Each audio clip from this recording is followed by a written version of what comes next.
Des milliers de chrétiens d'Irak ont rendu un dernier hommage ce vendredi à l'archevêque chaldéen de Mossoul, dans le nord du pays.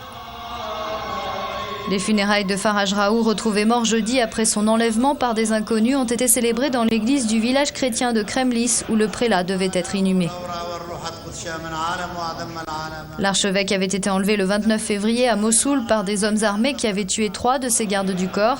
Les causes de sa mort ne sont pas encore établies. Assassinat ou mauvais état de santé. Son cadavre retrouvé sur les indications de ses ravisseurs à la périphérie de Mossoul ne portait pas de traces de balles. D'après un responsable de la police, ses ravisseurs réclamaient une rançon d'1 million de dollars. L'archevêque chaldéen Faraj Raou, âgé de 65 ans, est le plus éminent religieux chrétien d'Irak à avoir été victime des violences confessionnelles. Les Chaldéens représentent la plus importante communauté chrétienne du pays. L'archevêque de Mossoul est mort. Le corps de Monseigneur Faraj Raou, à gauche sur cette photo, a été retrouvé ce jeudi près de la ville irakienne. L'archevêque chaldéen, la principale minorité chrétienne d'Irak, avait été enlevé le 29 février dernier à Mossoul par des hommes armés. Ses 3 gardes du corps avaient été tués. Dès hier, ses ravisseurs avaient indiqué qu'il était mort. Ce matin, ils ont signalé l'endroit où il était enterré. On ignore pour l'instant s'il a été tué ou s'il est mort pour des raisons de santé. L'homme était malade. Aucune trace de balle n'a été retrouvée. Le Vatican s'est dit profondément attristé par cette nouvelle.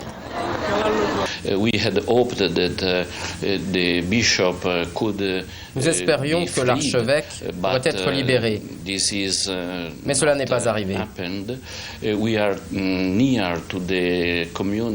sommes aux côtés des chrétiens d'Irak, une petite communauté qui a d'énormes difficultés et qui subit une terrible violence. Les chrétiens d'Irak sont régulièrement la cible d'enlèvements, voire de meurtres. Ils sont accusés par la rébellion de soutenir la coalition internationale présente en Irak. Civilians and a Catholic religious leader are the latest targets for Iraq's insurgents. At least 18 people were killed and 65 wounded when a parked car bomb detonated in central Baghdad Thursday. It happened in a busy commercial area with several video and music stores. And the body of a Chaldean bishop was found near Mosul. The archbishop was kidnapped late last month during an ambush.